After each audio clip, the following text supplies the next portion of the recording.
एक ऐसी कंपनी जिसकी शुरुआत तो हुई थी छोटे से जूते की दुकान के साथ, लेकिन आज के टाइम पर वो कंपनी बिलियंस ऑफ डॉलर का साम्राज्य खड़ा कर चुकी है, और वो भी किसी से फंडिंग वगैरह लेकर नहीं, बल्कि प्रॉफिटेबिलिटी और कस्टमर सर्विसेज पर फोकस करके। और आज के टाइम पर भी वो कंपनी लगातार ग्रो करती जा रही है। मैं बात कर रहा हूँ GZM की, यानी कि गिरी जेवर महल के बारे में। तो आप अगर सोशल मीडिया चलाते होंगे तो इस कंपनी के बारे में आपने कहीं ना कहीं जरूर सुना होगा, नहीं तो इनका कोई ना कोई वीडियो जरूर देखा होगा, जहाँ पर ये सस्ता गोल्ड बेचने के लिए जाने जाते हैं। तो इस वीडियो में हम समझने की कोशिश करेंगे कि गिरी जेवर महल के पीछे की सक्सेस के कौन से सीक्रेट छुपे हुए हैं। इसके अलावा कैसे ये कंपनी छोटे से स्टोर से शुरू होकर आज के टाइम पर एक बहुत बड़ी ज्वेलरी ब्रांड बन चुकी है। साथ ही ये भी जानने की कोशिश करेंगे कि आखिर ये कंपनी इतना सस्ता सोना कैसे और क्यों दिया करती है। इसके अलावा इस कंपनी की सक्सेस के पीछे एक ऐसे इंसान का हाथ है जिसने छोटी सी दुकान को रातों रात पॉपुलर बना दिया। अब वो इंसान आखिर कौन है, उसके बारे में भी इस वीडियो में बात करने वाले हैं। अब इस कुएं के मेन मेढक के बारे में बात करते हैं, जिसका नाम है कार्तिक गिरी, जो देश के सबसे यंग ज्वेलर भी माने जाते हैं। इनके बारे में बात करने से पहले ये बात करते हैं कि इस कंपनी की शुरुआत आखिर कैसे हुई। इस कंपनी की शुरुआत 1984 में हुई थी। उस वक्त कार्तिक के दादाजी गुजर गए थे, लेकिन आपको जानकर हैरानी होगी कि वो गुजरे कैसे थे। कार्तिक के दादाजी को जहाँ पर वो काम किया करते थे वहाँ से सैलरी मिली, और वो साइकिल से अपने घर वापस लौट रहे थे उस सैलरी के साथ। और तभी घर लौटते समय उनके ऊपर किसी ने जानलेवा हमला कर दिया और उनकी मौके पर ही मौत हो गई। लेकिन हमला करने वाला कोई और इंसान नहीं, बल्कि उनका ही एक रिलेटिव था। अब यहाँ पर दादाजी की मौत के बाद घर चलाना बहुत ही मुश्किल हो रहा था, तो उनकी दादी जी ने लकड़ी फाड़ने और कोयले की खदान में काम करना शुरू कर दिया। क्योंकि उनका जो परिवार था वो काफी बड़ा था, कार्तिक के पिता घर में सबसे बड़े थे, इसलिए उन्होंने अपनी जिम्मेदारी को समझा और काम करना शुरू कर दिया।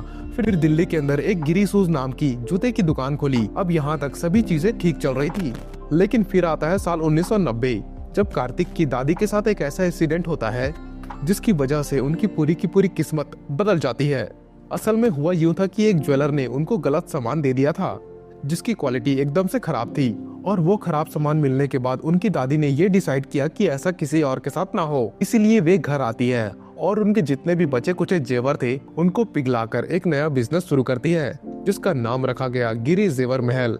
इस बिजनेस को पूरी फैमिली ने मिलकर संभाला। और दोस्तों, इसी दौरान 1996 में कार्तिक जी का जन्म होता है, जो आज के टाइम पर इस बिजनेस को संभाला करते हैं। इसके अलावा दोस्तों, कार्तिक के जो बड़े भाई है उनका भी दिल्ली में ओम शिवगिरी नामक एक ज्वेलरी का शोरूम है। अब चलिए यहाँ पर बात करते हैं कि कार्तिक ने अपने बिजनेस को आखिर ग्रो कैसे किया। देखिए, शुरू से कार्तिक अपने फैमिली बिजनेस में ज्यादा इंटरेस्टेड नहीं थे। वह अपने करियर को लेकर थोड़ा सा कंफ्यूज थे।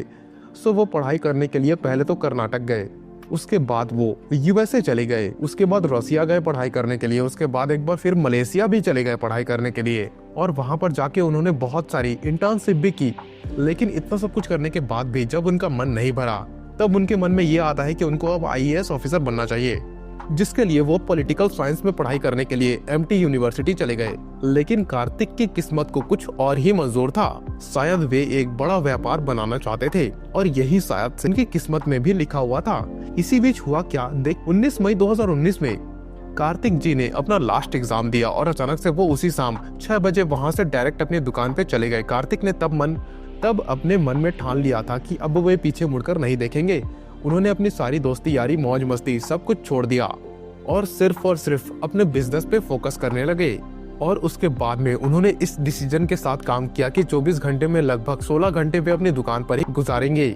इसके अलावा अपने कस्टमर्स को रखने के साथ साथ अपने 150 से 200 स्टाफ पे काफी ज्यादा ध्यान दिया, जिसकी वजह से उनका जो ये बिजनेस था वो काफी ज्यादा ग्रो हो रहा था। लेकिन असली वजह तो कुछ और ही है। चलिए उसके बारे में भी बात करते हैं। जैसा कि मैंने आपको पहले बताया, 2019 में कार्तिक ने इस पर कदम रखा, लेकिन उसके कुछ महीनों बाद ही कोविड-19 आ गया था, जिसकी वजह से लॉकडाउन लग गया और पूरी दुनिया की कंपनीज और शॉप पे ताले लग गए। लेकिन कमाल की बात तो यह है कि कोविड के टाइम पर भी इनका बिजनेस लॉस में नहीं गया, बल्कि प्रॉफिटेबल था। अब आप अगर यहाँ पर ये सोच रहे हो कि ऐसा क्या हुआ कि पूरी दुनिया की कंपनीज जो लॉस हो रही थी और इनका अपना बिजनेस काफी अच्छा रिस्पांस दे रहा था, तो आप सोच रहे होगे ना कि इसके पीछे की वजह क्या है आखिर। अब इस राज का खुलासा करने से पहले मैं आपको एक चीज बताना चाहूंगा, ताकि आप पूरी की पूरी सिचुएशन को अच्छे से समझ पाओ। देखिए, कोविड-19 से पहले बहुत सारे लोग ऐसे थे जो कि कीपैड वाला फोन चलाते थे, जिसमें इंटरनेट ना के बराबर होता था। लेकिन कोविड-19 के बाद मैक्सिमम लोग स्मार्टफोन पे स्विच हो गए। क्योंकि इसी दौरान लोग अपने ज्यादातर काम को या तो वो ऑनलाइन क्लासेस हो स्टूडेंट को अटेंड करने वाली, या फिर ऑनलाइन मीटिंग्स हो ऑफिस के लिए, या फिर पेमेंट करना हो, ये सारे के सारे काम डिजिटल वे से होने लगे। और तो और इसी बीच लोग अपने घरों में बंद थे, लेकिन वो लोग सोशल मीडिया पे बहुत ज्यादा एक्टिव थे। और इसी अपॉर्चुनिटी को कार्तिक ने बहुत अच्छी तरीके से ग्रैब किया। अब कैसे किया आखिर, चलिए मैं आपको बताता हूँ कैसे किया। देखिए, कोविड के दौरान कार्तिक ने एक चीज को नोटिस किया कि लोग ज्यादातर फेसबुक पे, गूगल पे और ऑनलाइन प्लेटफॉर्म्स पर अपना वक्त बिताया करते हैं, और सुबह से लेकर शाम तक जो भी चीजों की उनकी जरूरत पड़ती है वो उन सभी चीजों को इन्हीं सारे प्लेटफॉर्म्स पर सर्च किया करते हैं। मान लो फॉर एग्जाम्पल, अगर किसी को गोरा होना है तो वो हल्दी के बारे में रेमेडीज खोज रहा है यूट्यूब पे, या फिर फैट कैसे कम किया जाए 10 से 20 दिन में। इन सब चीजों के बारे में कोविड-19 के दौरान सभी लोग सर्च किया करते थे यूट्यूब में। तो ऐसे ही फॉर एग्जाम्पल यहाँ पर एक बंदे ने सर्च किया था कि दिल्ली में सबसे सस्ता गोल्ड कहाँ मिलेगा। तो कार्तिक ने ये सोचा कि क्यों ना इसके ऊपर एक वीडियो बनाया जाए। उसके बाद उन्होंने एक वीडियो बनाया कि सबसे सस्ता गोल्ड और सबसे कम मेकिंग चार्जेस पर, और ये वीडियो जो था ना वो काफी ज्यादा वायरल हो गया। और इसके बाद से उनके पास कस्टमर्स की लाइन लगनी शुरू हो गई थी। इन्होंने अपने बिजनेस को ग्रो करने के लिए सबसे सस्ता, ये जो कीवर्ड है, इसको यूज किया था। जैसे कि फॉर एग्जांपल आप जानते ही होंगे कि कई सारे लोग हमारे देश में ऐसे हैं जिनको सस्ते में चीज चाहिए होती है। तो इन्होंने सबसे सस्ता इस कीवर्ड को चूज किया और इसका फायदा सोशल मीडिया प्लेटफॉर्म पर भरपूर उठाया। अब आप में से काफी सारे लोगों के मन में एक सवाल आ रहा होगा कि क्या ये लोग सच में सस्ता सोना बेचा करते हैं या फिर हमको सिर्फ फंटा दे रहे हैं, और अगर बेचते भी हैं तो कैसे बेच पाते हैं इतना सस्ता सोना। तो चलिए उसके बारे में आपको मैं बता देता हूँ। देखो, पहला चीज, इन्होंने अपने बिजनेस में प्रॉफिट मार्जिन को बहुत कम रखा है। अब इसको आप समझ पाए इसके लिए मैं आपको एक एग्जांपल दे देता हूँ। मान लो कोई रिटेलर है तो वो अपना सामान खरीदने के लिए होलसेलर के पास जाता है। वो बल्क में सामान खरीदता है, इसलिए उसको अच्छा खासा प्रॉफिट भी मिल जाता है। उसके बाद जब उस सामान को वो कस्टमर को बेचा करता है तो वो एमआरपी में बेचता है, तब उसको अच्छा खासा प्रॉफिट हो जाता है। लेकिन जब हम थोड़ा बहुत सामान खरीदते हैं ना तो हमको अच्छा खासा डिस्काउंट नहीं मिल पाता। लेकिन इनकी स्ट्रेटेजी कम्प्लीटली डिफरेंट है, जिसमें बड़े होलसेलर रिटेलर को सामान दिया करते हैं, उसी प्राइस में ये कस्टमर्स को वो सामान प्रोवाइड करवाते हैं। फॉर एग्जाम्पल, यहाँ पर अगर आप 1 किलो सोना खरीदोगे ना तो उसकी प्राइस क्या होगी, 70 से 80 लाख के करीब। वहीं आप अगर मात्र 10 ग्राम सोना खरीदते हैं या फिर मात्र 1 ग्राम सोना खरीदते हो तो उसका प्राइस काफी ज्यादा डिफरेंट होता है। लेकिन अगर आप यहाँ से सोना खरीदोगे ना तो वहाँ का प्राइस एकदम से डिफरेंट लगेगा आपको, और यहाँ तक कि आपको यहाँ पर बेस्ट प्राइस में सोना मिला करता है। इनका बिजनेस विजन ये है कि एक आदमी से 100 रुपए कमाने के बजाय 100 आदमी से 1-1 रुपए कमाया जाए। और इस पर्टिकुलर मॉडल को फॉलो करने के बाद इन लोगों को जबरदस्त रिस्पांस मिला है। इनकी दुकानों में आज विदेशों से भी कस्टमर आया करते हैं, यानी कि इनकी ग्लोबल रीच काफी ज्यादा बढ़ चुकी है। इसके अलावा बिजनेस और सेलिंग में कस्टमर इंटरेक्शन बहुत ही ज्यादा मायने रखता है, क्योंकि आप एक कस्टमर से पोलाइटली बात नहीं करोगे या फिर जो भी आपने कमिटमेंट की है उसको पूरा नहीं करोगे। यहाँ पर ऑब्वियस सी बात है, अगली बार कस्टमर आपके पास नहीं आएगा और डेफिनेटली इससे आपके बिजनेस को बहुत बड़ा लॉस हो जाएगा। एक और बात मैं आपको बता देता हूँ कि इनिशियली लोगों को ये लगता था कि ये लोग जो सोना बेच रहे हैं ये मे भी एक नकली सोना हो सकता है, ये लोगों की सोच थी। लेकिन जब लोगों ने वाकई में इनके प्रोडक्ट की क्वालिटी को चेक किया तो उनके मन में कोई भी कंप्लेन या फिर विचारधारा नहीं थी। इनकी पूरी कोशिश ये रहती है कि इनके बिजनेस में ट्रांसपेरेंसी रहे। एक कैरेट मीटर नाम की एक बहुत बड़ी मशीन आया करती है जिसमें आप पुराने गोल्ड की प्योरिटी को चेक कर सकते हो।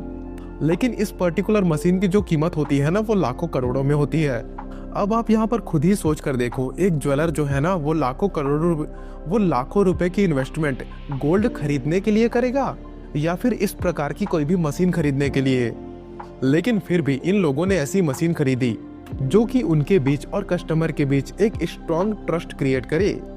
इसके अलावा कई सारे ब्रांडेड शोरूम ऐसे हुआ करते हैं जहां पर हाई प्रोफाइल कस्टमर जाया करते हैं खरीदी करने के लिए, और वो शोरूम्स उन कस्टमर से 15 to 20% का मेकिंग चार्ज लिया करते हैं। लेकिन हमारे देश में कई सारे कस्टमर ऐसे हैं जो कि इतने सारे पैसे पे नहीं कर सकते। लेकिन मोस्टली लोग क्या करते हैं कि अपने बेटे या फिर बेटी की शादी के टाइम में ज्वेलरी खरीदा करते हैं और उनके लिए इतना ज्यादा मेकिंग चार्जेस पे करना अफोर्डेबल नहीं होता। ऐसे कस्टमर्स को गिरी जेवर महल कम प्राइसेस पर ज्वेलरीज प्रोवाइड किया करती है, जो कि बहुत अच्छी बात है। इसके अलावा जब इनकी दुकान बहुत ज्यादा छोटी थी तब उसमें मात्र 30 से 40 लोग बैठ सकते थे, लेकिन जैसे जैसे इनके कस्टमर बेस बढ़ने लगे तब इन्होंने अपने स्पेस की बढ़ोतरी भी शुरू कर दी थी अपने दुकान की। और आज के टाइम पर एक विशालकाय और भव्य शोरूम बनाया है जिसमें एक बार में 700 से 800 कस्टमर आराम से बैठ सकते हैं। और ये अपने कस्टमर्स को पूरी की पूरी ट्रांसपेरेंसी के साथ सम्मान दिया करते हैं, इसीलिए इनके यहाँ कस्टमर्स की इतनी लंबी लाइन लगा करती है। इतनी लंबी लाइन कि आपने अक्सर ये लाइन रोशन के दुकान के बाहर देखी होगी। कार्तिक ने गोल्ड इंडस्ट्री में इतनी बड़ी क्रांति लाई जिसकी वजह से लोग गोल्ड खरीदने के लिए इनके यहाँ पर लंबी लंबी लाइन लगाकर खड़े रहने लगे। कश्मीर से लेके कन्याकुमारी तक और गुजरात से लेके 7 सिस्टर स्टेट यानी कि पूरे भारत और विश्व के लोग इनके यहाँ पर गोल्ड खरीदने आज के टाइम पर आते हैं। और ये अपने कस्टमर्स को पूरी ट्रांसपेरेंसी के साथ सामान दिया करते हैं और सम्मान भी। और इनके यहाँ कस्टमर्स की इतनी लंबी लाइन लगा करती है। लेकिन ये कोई एक रात की जर्नी नहीं है, इसके पीछे कार्तिक और उनके फैमिली ने बहुत ज़्यादा मेहनत की है। इन सभी चीज़ों के अलावा इनका ये मानना है कि कस्टमर्स भगवान हुआ करते हैं। साथ ही साथ ये दान धर्म का भी बहुत सारा काम किया करते हैं और इनकी आने वाली पीढ़ी भी ऐसा काम करती रहेगी। लेकिन ये अपने बिजनेस को और भी बढ़ाने के लिए R&D जब कर रहे थे तब इन्होंने ये देखा कि जो यंग जनरेशन है वो ज़्यादातर एकदम प्लेन चेन पहना करती है, जिसका डिमांड मार्केट में बहुत ज़्यादा है। इसीलिए इन्होंने बदलते वक्त और ट्रेंड के हिसाब से अपने बिजनेस में अपडेट लाया जो इनके लिए बहुत ज़्यादा प्रॉफिटेबल साबित हुए। चलिए जानते हैं इनके वर्किंग मॉडल के बारे में, मतलब कि गोल्ड की परचेसिंग आखिर हुआ कैसे करती है, उसके बाद डिजाइनिंग वगैरह कैसे होता है। देखिए, सबसे पहले तो ये करते हैं कॉस्ट कटिंग। आप खुद ही जानते होंगे कि दुकानदार को प्रॉफिट बहुत ही प्यारा होता है, और अगर आप एक दुकानदार या फिर बिजनेसमैन हो तो इसको अच्छी तरीके से समझ रहे होगे, क्योंकि आपको और उस दुकानदार को घर चलाना है, बिजली का बिल भरना है और उसको एम्प्लॉयज को भी सैलरी देनी है। तो यहाँ पर कॉस्ट कटिंग बहुत ज्यादा जरूरी होती है। लेकिन दोस्तों, ये लोग कॉस्ट कटिंग इन सारी चीजों पर नहीं करते, ये अपनी खरीदारी में कॉस्ट कटिंग किया करते हैं। अब मैं आपको इसको एग्जाम्पल के तौर पे समझाता हूँ। तब ये लोग मेगा होलसेलर से 5 किलो गोल्ड खरीदा करते थे, तो इनको वो गोल्ड 7% के रेट ऑफ इंटरेस्ट से मिला करता था। लेकिन जब इन्होंने 10 किलो गोल्ड खरीदना शुरू कर दिया तब उसका रेट हुआ मात्र 4%। अब ये लोग अगर होलसेलर से खरीद रहे हैं तो वो कस्टमर को भी सस्ते दामों में बेचेंगे, जिसकी वजह से इनका जो प्रॉफिट है वो बहुत ज्यादा बढ़ जाएगा। इसके बाद में आता है कैश बर्निंग। अब इसका मतलब ये होता है कि मान लो आप अगर अपने बिजनेस का एडवर्टाइजमेंट करना चाहते हो तो आप क्या करेंगे, अपने एरिया के अंदर लाखों रुपए खर्च करके होल्डिंग लगाएंगे, न्यूज़पेपर में ऐड देंगे, पैम्पलेट वगैरह बंटवाएंगे। लेकिन दोस्तों, आजकल देखा जाए तो जमाना बदल चुका है। आजकल लोग भेड़ चाल में चलने के बजाय इनोवेटिव रास्ता चुनते हैं, और सबसे अच्छा रास्ता आज के टाइम पर है सोशल मीडिया। तो यहाँ पर सभी लोग सोशल मीडिया पर एडवर्टाइजमेंट करवाया करते हैं। तो इन्होंने भी ट्रेडिशनल तरीकों से एडवर्टाइजमेंट में पैसा खर्चा करके अपने कैश को बर्न नहीं किया, बल्कि सोशल मीडिया प्लेटफॉर्म का इस्तेमाल किया, और इसकी वजह से इनके बिजनेस में बहुत ही ज्यादा बूम देखने को मिला। अब हर बिजनेस में कुछ ना कुछ इश्यूज तो आया करते हैं। तो यहाँ पर कार्तिक को भी बहुत सारे प्रॉब्लम्स फेस करने पड़े थे, जैसे कि फॉर एग्जांपल कई लोग इनकी बुराई किया करते थे कि ये बिजनेस इनको बैठे बिठाए मिल गया है, या फिर इनको कुछ करना ही नहीं पड़ा, क्योंकि ये बिजनेस इनका है ही नहीं, ये बिजनेस इनकी फैमिली का है और इनको ये बिजनेस विरासत में मिला है। अब यहाँ पर मैं आपको ये बताता हूँ कि बिजनेस अगर लेगेसी में मिले तो इसका ये मतलब नहीं होता कि आपकी लाइफ सेट है, बल्कि इसकी वजह से आपकी रिस्पॉन्सिबिलिटी और भी बढ़ जाती है। आपको हमारे देश के अंदर कई सारे ऐसे फैमिली बिजनेसेस देखने को मिल जाएंगे जो एक टाइम पे बहुत जबरदस्त कर रहे थे, जो एक टाइम पर बहुत जबरदस्त काम किया करते थे। लेकिन आज उन बिजनेसेस को जो रन करने वाली जनरेशन है, उन जनरेशन ने बिजनेस को लॉस की कगार पर लाके खड़ा कर दिया है। लेकिन अगर यहाँ पर मैं बात करूँ कार्तिक की और उनके भाइयों की, तो उन्होंने अपने ज्वेलरी बिजनेस को बहुत ही अच्छी तरीके से संभाला, और आज के टाइम पर भी वो बहुत अच्छे से ग्रो कर रहे हैं। और बहुत सारे कॉम्पिटिटर्स इनको अक्सर कॉल लगा के प्रेशराइज किया करते हैं और ये कहा करते हैं कि अपने मेकिंग चार्जेस को बढ़ा दिया जाए। और ऐसा इसलिए क्योंकि इनके जो कॉम्पिटिटर्स हैं उनका कस्टमर बेस धीरे धीरे कम होता जा रहा है, क्योंकि इनके जो कॉम्पिटिटर्स हैं वो ज्वेलरी का मेकिंग कॉस्ट लगभग 15 से 20% के आसपास रखते हैं, जबकि ये सिर्फ और सिर्फ मात्र 5% चार्ज किया करते हैं। लेकिन ये लोग अपने कॉम्पिटिटर पर ध्यान नहीं दिया करते, ये सिर्फ अपनी स्ट्रेटेजी को इम्प्रूव करने में ध्यान देते हैं। कई बार तो लोग इनको बहुत गलत भी कमेंट किया करते हैं कि इतना सस्ता सोना तुम कहाँ से लाया करते हो, कहीं तुम 2 नंबर का धंधा तो नहीं करते, या फिर तुम लोग नकली सोना तो नहीं बेचा करते ना। इसके अलावा इनके पास प्रॉब्लम तो तब आई जब इन्होंने सोशल मीडिया पे एक वीडियो अपलोड की जिसके टाइटल में इन्होंने ये लिखा 2500 रुपए का सोना। इस एक न्यूज के कारण कई सारे लोग कंफ्यूज हो गए।